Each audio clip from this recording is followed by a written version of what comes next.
Mangwana ni mwalelepo fukenjani klekwas vanave Africa. Welcome to Africa Good Morning, your portal into Africa's potent stories.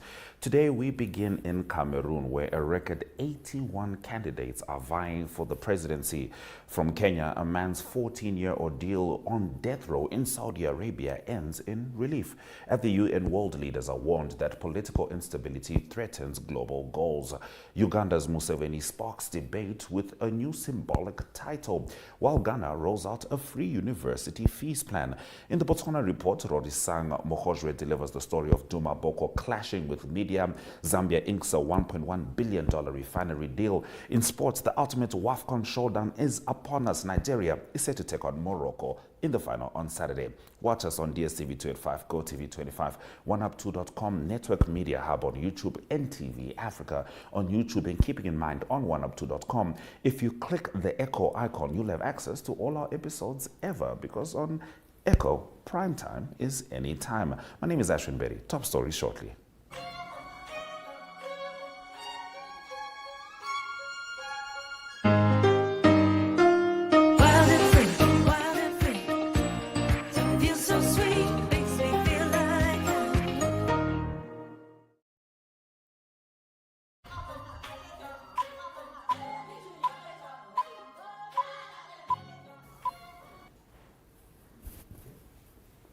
All right, it's time for us to get to the top stories. As you can see, I am now ready. Cameroon's upcoming presidential election has drawn a record-breaking 81 candidate applications submitted by the deadline. Among the contenders are familiar names like Bello Boba Maigari, Maurice Kamto, and Cabral Libim, all of whom have shifted political affiliations for this election cycle. Only 7 women are among the hopefuls, including Eliane Veronique Ebotu, and independent candidates such as Mbengono Zomane, Epsenzi Ngono Guyeline, and Genevieve Ze-Amvene. Despite the crowded field, 92-year-old President Paul Biya, Africa's longest-serving leader, remains the dominant figure. Biya's recent declaration to seek re-election comes amid renewed concerns over his health and leadership capacity. Analysts suggest that while the surge in candidates signals public desire for political transformation, Biya's entrenched hold on power is unlikely to be shaken. Critics argue the election's democratic credibility remains questioned. Strategic military reshuffle last week, interpreted as a move to secure institutional backing ahead of the vote. The Electoral Council is now tasked with vetting the candidates, with the finalists to be published no later than 60 days before the election. This unprecedented number of hopefuls reflects both political fragmentation and the uphill battle facing opposition voices. Stephen Abdul Karim Munyako, a Kenyan man sentenced to death in Saudi Arabia over a decade ago, has been released under a judicial decree. Convicted in 2011 for the murder of a Yemeni colleague, Munyako had been working as a warehouse manager at a Red Sea resort. His mother, veteran journalist Dorothy Kweyu, spearheaded a relentless campaign to save her son, culminating in the payment of $1 million in blood money by the Kenyan government and the Muslim World League. Originally sentenced to 5 years for manslaughter, a 2014 appeal led to a murder conviction and death sentence under Saudi Arabia's Islamic law. However, negotiations with the victim's family succeeded in halting the execution. Foreign Affairs Principal Secretary Korea Singoe confirmed the release via social media, while Kweyu expressed overwhelming relief. Munyako has since performed a minor pilgrimage in Mecca, though his return home remains unconfirmed. His case, emblematic of the perils faced by migrant workers abroad, drew attention from human rights activists and government officials. It also highlights the influence of persistent advocacy and diplomatic channels in overturning harsh judicial outcomes in foreign jurisdictions governed by Sharia law. The United Nations has raised alarms that global sustainable development goals are increasingly at risk due to the current strained political landscape. During the 2025 High-Level Political Forum on Sustainable Development in New York, Secretary General Antonio Guterres urged world leaders to act with urgency and ambition. Only 35% of the 2030 targets remain on track, according to a recent UN report. Guterres attributed the lag to rising conflicts, economic slowdowns, growing inequality, and slashed aid budgets amid booming military expenditure. He warned that the current trajectory endangers the foundational vision of the 2030 Agenda, a commitment to end poverty, protect the planet, and promote equity. Despite setbacks, Guterres pointed to recent international agreements like the Pandemic Accord and Marine Conservation Pledges as signs of momentum, calling them more than symbolic wins. He emphasized that the SDGs are not aspirational dreams, but a practical roadmap for intergenerational justice. As global trust and corruption wane, the UN's chief message is a rallying cry to preserve hope and solidarity. With just 5 years to meet targets, the world faces an urgent challenge to reclaim progress and restore faith in collective problem solving. President Yoweri Museveni's latest self-bestowed title, Semalungu, has ignited heated public and political debate in Uganda. Introduced in a letter addressed to the ruling NRM party and citizens, the term is the newest in a line of symbolic titles used by Museveni during election seasons, following previous ones like Sabalwanyi, chief fighter is what that means, and Jaja, which means grandfather. Brandon Kintu, spokesperson for the NRM Parliamentary Caucus, defended the move as a strategy to bolster Museveni's leadership brand. However, critics view it as a diversion from pressing governance issues. Opposition MP Lutamaguzi Sebakula accused Museveni of using such titles to manipulate public sentiment. Language experts have also raised concerns, with linguist Aloysius Matovu Joy questioning the relevance of Semalungu, traditionally referring to a desert conqueror, a strange choice for a nation without deserts. As Uganda inches toward the 2026 elections, the title has become a flashpoint in the broader discussion about political theatrics versus leadership. Whether Semalungu will enhance Museveni's appeal or further polarize voters remains uncertain, but it undeniably underscores the growing tension between symbolism and substance in Uganda's electoral politics. In the last of our top stories, President John Mahama of Ghana has announced a major education reform, the full reimbursement of academic fees for first-year students in Ghana's public universities beginning September this year. Speaking during his thank you tour in Koforidua, Mahama revealed that funds have already been secured to support the initiative under the government's no fees, no stress policy. The policy aims to remove financial barriers to tertiary education and reflects Mahama's broader agenda of social protection and human capital development. In addition to this announcement, the president confirmed that 6 months' worth of unpaid allowances, and this is for nursing and teacher trainees, have been settled. Mahama framed the initiative as a crucial investment in the country's youth, emphasizing education as a pathway to inclusive growth and opportunity. The policy was a key plank of his 2024 campaign platform, and its rollout marks a significant step in fulfilling campaign promises. Supporters welcomed the news with enthusiasm, seeing it as a bold move to democratize access to higher education. By targeting financial constraints, the policy seeks to level the playing field, particularly for students from low-income families. The announcement reaffirms Mahama's emphasis on empowering the next generation through accessible education. So shortly we'll be having a look at the weather, and after that Rorisang Mogojwe comes through to deliver the Botswana report, starting with a story regarding the President Duma Boko clashing with Botswana media. Stay with us.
It's time for us to talk to Rorisang Mogojwe, our correspondent who is in Botswana. Good morning, Rorisang. Dumela. Good morning to you, Ashwin, and of course a very good morning to our viewers from all across the continent. And to you, I say Africa, good morning. Africa, good morning indeed, Rorisang. Now, President Duma Boko has once again drawn backlash after accusing private media of spreading misinformation. Well, I'll tell you this, Ashwin, journalists, media professionals, and media stakeholders alike across the fraternity are quite outraged at the statements made by the president accusing the media of spreading misinformation through false reports. He says that over 90% of what the media publishes, especially the private media, is fake news. It was a blanket statement that was made without presenting any evidence, and there were no specific examples that were given.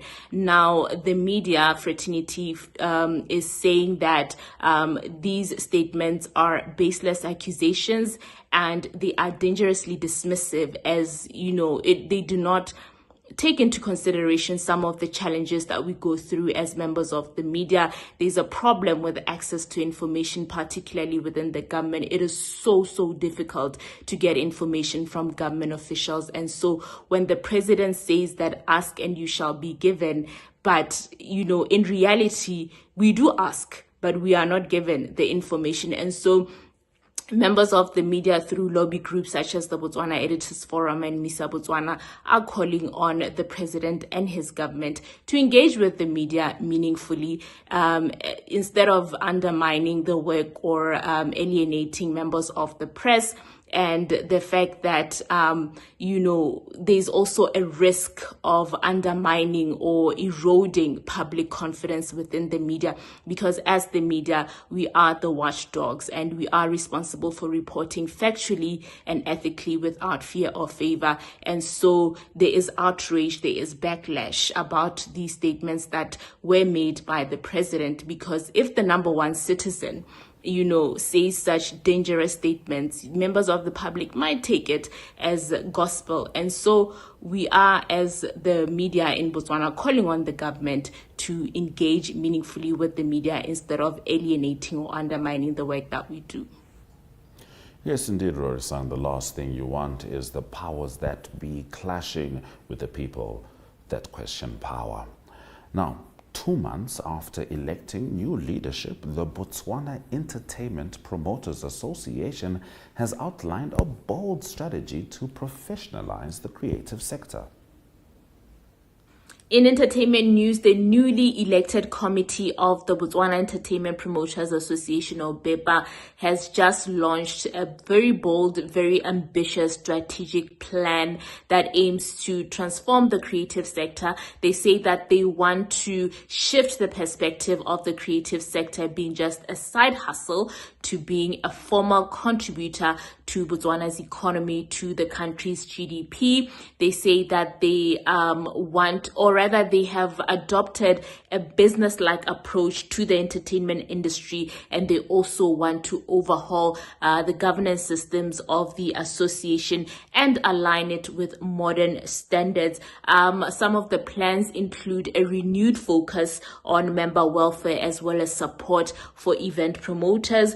They also emphasize on building visibility and credibility through stronger communication as well as stakeholder engagement. Now, this new leadership believes that this new strategy, which is a 6-pillar strategy, will drive growth as well as attract investment and establish the creative industry as a key strategic partner or a vital pillar to Botswana's economy. They are moving the creative sector from being just a side hustle or just being an entertainment focused sector to being a formal contributor to the economy. And they are doing this by approaching or adopting a business-like focus in order to transform the local creative sector.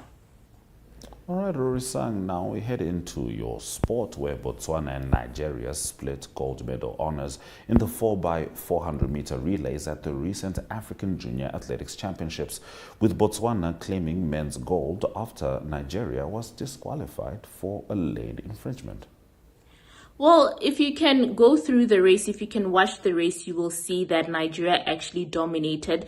They actually finished the finish line first in the men's event as well, only to later be stripped of their win due to a violation in track rules. Now, Botswana came in second. However, it was then upgraded to gold, while South Africa took silver. Now, the result is really important for Botswana because it adds to the reputation of the country as an athletics powerhouse, both on the continent and globally. And it's especially important because it comes at a time when the country is preparing to host the very prestigious 2026 World Athletics Relay Championships, which is a landmark moment for the sporting fraternity in the country.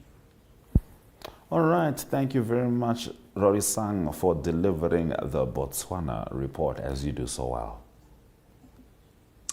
That is all from me today, Ashwin. Until next time, Salan Sintle, Africa. Good morning. Africa, good morning. Indeed. Let's have a look at the economic indicators just before we get into the economic news.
Let's get into the economic news on Africa. Good morning.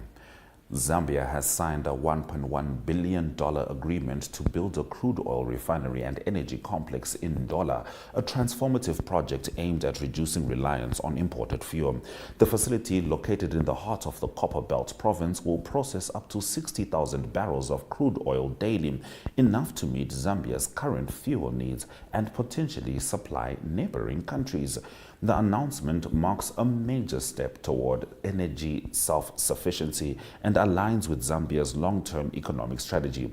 Officials say the refinery will not only save the country millions in fuel import costs, but also create jobs and strengthen trade within the region. The project is expected to significantly enhance energy security, while timelines for construction and investor details will be announced in the coming months. The move is seen as a strategic investment amid rising global energy uncertainty and regional competition. By refining its own crude oil, Zambia positions itself to stabilize fuel prices domestically and stimulate economic growth through reduced logistical costs. The government hails the project as a milestone in transforming Zambia's energy infrastructure, signaling a shift from dependency toward a more self-reliant and industrialized energy economy. In our other economic news story, fuel prices across Africa have shifted in July, with Libya topping the list as the continent's cheapest fuel market according to global petrol prices.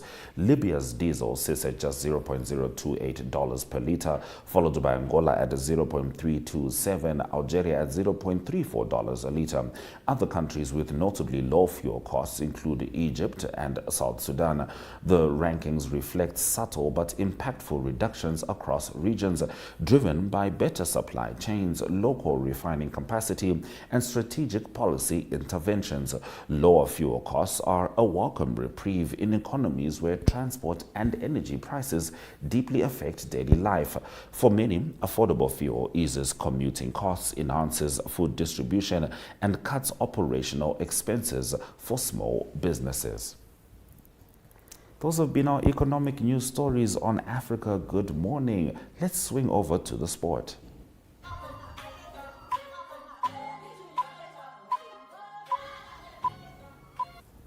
All right, we are focused on WAFCON. The semi-finals were last night, and this is how the results went. Nigeria ended defending champion South Africa's reign with a thrilling 2-1 semi-final win. Rashidat Ajibade scored the first-half penalty. Linda Motalo leveled, but Michelle Aluze's stoppage-time free kick sealed the victory. Meanwhile, hosts Morocco edged past Ghana on penalties in Rabat. Stella Nyameke's 26 opener cancelled Sakina Ozraoui, and then Morocco triumphed 4-2 in the shootout to reach Saturday's final.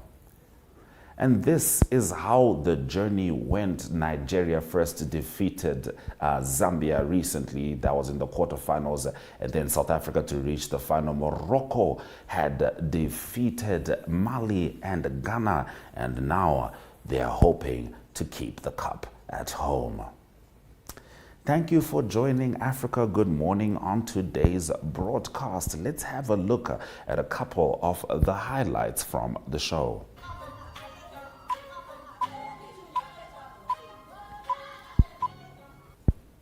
All right, let's have a look at some of the highlights making the headlines in the broadcast. Cameroon presidential race draws record 81 candidates. Kenyan man freed from Saudi death row after 14 years.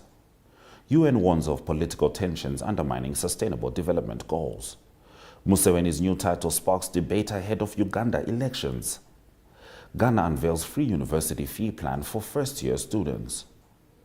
Zambia signs $1.1 billion refinery deal to boost energy independence. And Africa's cheapest fuel, Libya, Angola, and Algeria lead the pack. Keeping in mind the WAFCON final, Morocco take on Nigeria. DSTV 285, GOTV 25, 1up2.com, Network Media Hub, and NTV Africa on YouTube is precisely where you can find us. Keep in mind, on 1up2.com, if you click Echo, you can watch this and other episodes at your time, because on Echo, prime time is anytime. From me, Ashwin Bedi, and the Africa Good Morning team, Swera Jaganaka.